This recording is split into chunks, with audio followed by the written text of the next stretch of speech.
见战维无语的样子，蓝若若得意地笑了。下一刻，战维拿出了手机，对他说道：“你的银行账号给我，我现在就给你转账。你明天就去买你看上的东西，不过得开着发票回来。我得确定你是用我的钱买了那些东西，而不是拿着我的钱去包养张成那种小白脸。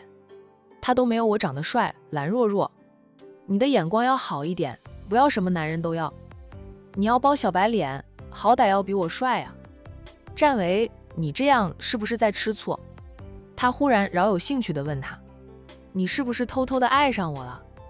看到我今晚和张成一起出现，就吃醋？从你看到张成开始，我就觉得你有意无意针对张成，还抹黑张成，恨不得立即就拆散我和张成。我都没有说错吧？你今晚做的事就是这样。”战维笑：“明明是你先叫我老公的，我都被你叫了老公，当然得对你负责。既然我是你的老公了，我老婆当着我的面和其他男人一起，我还不能吃醋？我可没有那大度，没有当场揍张成一顿，已经是很给他面子了。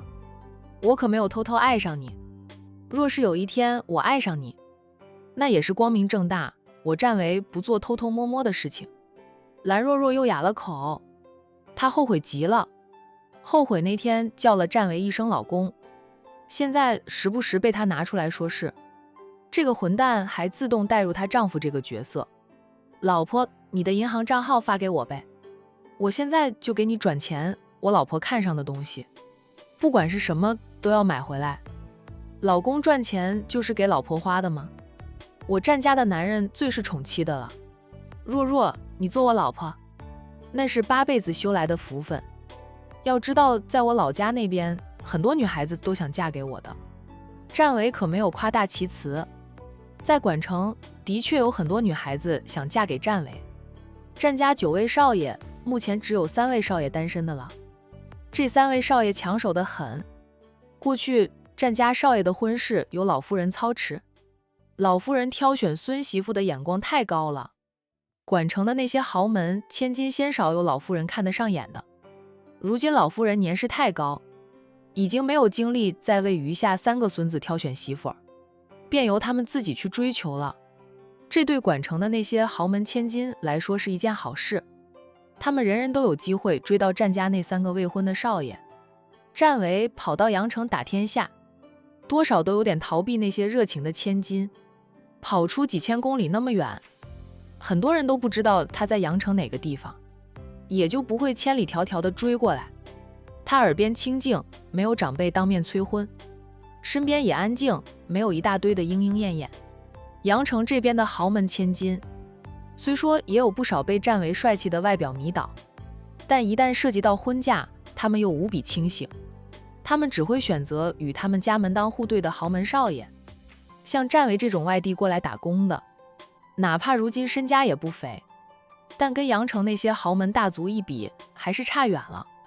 大家还想到一点，就是战维是来阳城打工的，说明他的原生家庭条件很普通，所以战维在阳城是有不少爱慕者的，不过都是一个层次的女强人，他对那些女强人又没有兴趣，便单身至今。蓝若若呵呵2声，我认识你，倒了8辈子的霉，是很多人想嫁给你，你怎么不娶？刚才苏总不是找到你了吗？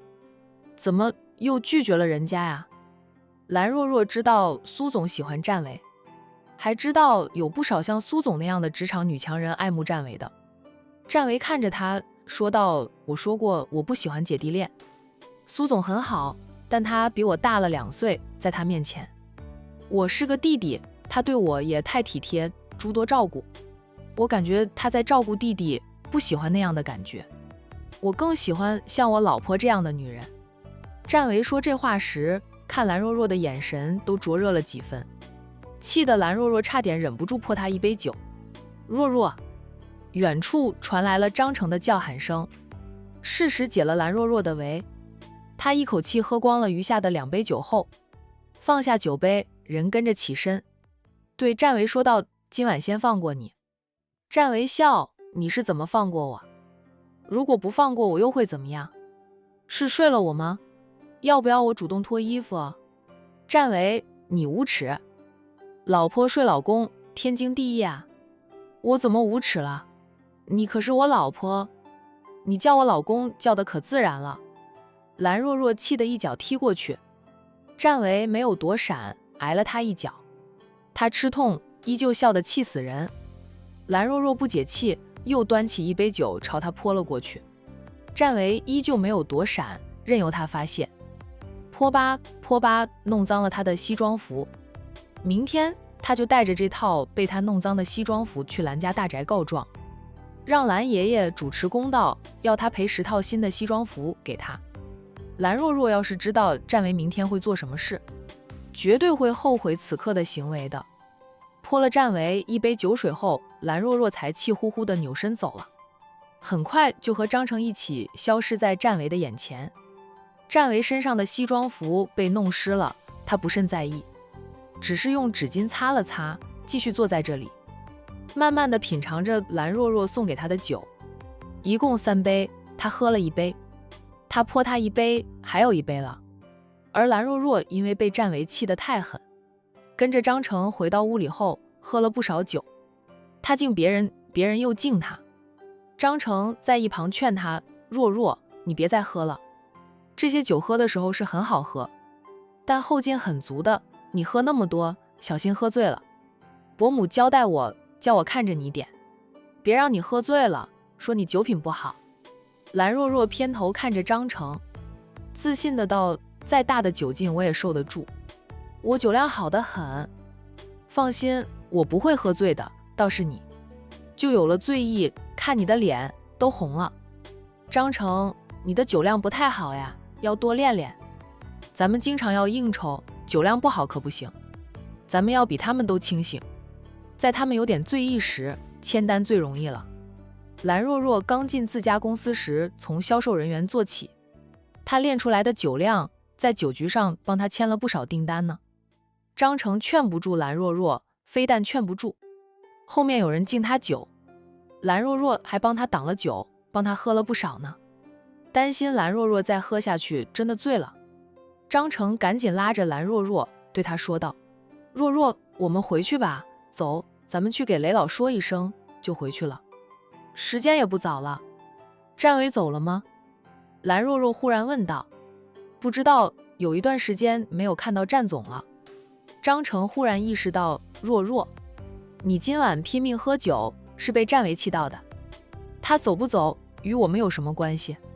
他还没有走，我们也不走吗？若若就那么在乎占为？张成看出蓝若若对占为不一般，倒是没有生气，说到底，他和蓝若若现在也算不上男女朋友关系，不过是给大家一个机会，再试一试而已。试过了，确定2个人不适合，培养不出感情来，还是保持着朋友关系吧。他会去我爷爷那里告状。蓝若若低声说道：刚才我出去了一趟，泼了他1杯酒，踹了他一脚。张成，你多少要给雷老一点面子，在他办的宴会上闹出那样的事，让雷老很难做的。他没有进来告状就没事，那家伙太讨厌了，真想套他麻袋，狠揍他一顿。张成，占总还好吧？他对我们每一个人的态度都挺好的，唯独面对你的时候总是恶劣。你也一样，我觉得你们俩都是将最恶劣的一面给了对方。蓝若若很自然地说道：不将恶劣的一面给他，难不成还给他最温柔的一面？张成无话可说。那你在这里坐片刻，我出去帮你打听一下，占为走了没有？他走了，咱们也回去，或者蓝爷爷回家了，咱们也可以离开。若若是怕占为向蓝爷爷告状，只要蓝爷爷回去了，就不用担心占为在告状。我爷爷今晚估计会在雷家留宿，跟雷爷爷聊个天昏地暗呢。周末老爷子都是不在家的，这里去那里去，反正就不喜欢待在家里。他们周末不在家，到处玩的时候，爷爷还吐槽他们，大周末的想见一见他们都不行，他自己还不是那样，这叫做上梁不正下梁歪了。好吧，那我现在就到外面找一找占为，看他什么时候离开。蓝若若嗯了一声。张成出去了，过了半个小时才回来。等他回来时，蓝若若俏脸泛红，明显是醉了。张成快步走到蓝若若身边，扶住走路都走不稳的她，低叫着：“我就出去了一阵子，你又喝了多少杯酒？你脸都红了，这是醉了。”伯母说了，蓝若若喝醉的话就会调戏帅哥。今晚前来参加宴会的年轻人不算多，一般都是那些老总带着自己的儿女过来见见世面的。但占维还在外面赏月。对，占维还没有走，他就坐在那张桌子前，一个人赏月，谁过去跟他搭讪，他都礼貌地婉拒别人，让大家识趣地远离他。天气热，他被蓝若若泼湿的衣服都干了，不过走近他还是能闻到酒气。他本人喝酒不算多，主要是那身衣服上有酒气。占维是个帅哥，张成怕蓝若若喝醉后调戏帅哥会调戏到占维头上去，那样就精彩了。答应过蓝妈妈的张成，虽然很想看看蓝若若最后是不是真会调戏男人，他还是尽心尽力的想带着蓝若若离开。酒好喝，再喝2杯。张成，你回来了呀？来，咱们喝2杯，我心情不好，就想喝酒。蓝若若反手拉住张成，不让张成带着她出屋，嘴上还在说着要喝酒，夸着今晚的酒很好喝。张成再次用力拉住她往外走，边走边哄着她：“若若，宴会要结束了，大家都要回家，咱们也回去吧，改天我再陪你喝。心情不好的话，回去的路上我停车，让你对着黑夜吼几声，将不好的情绪发泄出来，会舒服很多的。”蓝若若被他连拉带扶的带出了屋外。华，今晚好多星星，月亮也好漂亮，良辰美景呀。蓝若若停下来，指着夜空的星星，整个人却往张成身上挂去，柔软的手欺上了张成的脸上。帅哥，来陪姐赏月。帅哥，你的皮肤有点粗呀，要好好保养保养，手感不太好。摸着张成脸的蓝若若还吐槽张成的皮肤有点粗，手感不够好。张成哭笑不得的：“伯母说的没错，若若喝醉了，真会占便宜。得亏他今晚是若若的男伴，他对他做这些亲昵的动作，就算被人看到了，也不会说什么。若若，我们回去了，再慢慢赏月。”张成着急地将蓝若若送回家。蓝若若再次被他拉着走，走了10几步，他又一次停下来。这一次不仅是停下来，还甩开了张成的手，扭身就走。张成本能地跟着他走。若若，你要去哪里？若若，我们回去吧，你看大家都回家了，很晚的了。张成想以后再让他陪着蓝若若出席宴会，他都要三思才行。帅哥，我看到帅哥了。蓝若若径直走向一个男人，那个男人想进屋的。张成看清楚走过来的那个男人后，本能的伸手拉扯蓝若若，低叫着：“若若，那是你的死对头占维啊！占维是存心的吗？”没看到蓝若若脸红红有了醉意，还是看到他和蓝若若在拉拉扯扯。占维走过来看热闹的：“帅哥，帅哥！”蓝若若挣脱了张成的手，走到了占维的跟前，挡住了占维要进屋的去路。占维黑眸闪烁，挑着眉看着他，俏脸酡红，明显是醉了。不是说千杯不醉吗？传言是假的吧？认识蓝若若这么多年，他还是第一次见到他喝醉的样子，脸红红的，也没有了清醒时的强势，反而添了几分娇俏样，真美。帅哥，你怎么那么像占维那个王八蛋呀？蓝若若问着占维，玉手却迫不及待地抿上了占维的俊脸，摸上后还发出一声喟叹：“华，你保养得很好哦，手感真好，比刚才那位帅哥的好一点。”他望向张成，无声地问：“这是什么情况？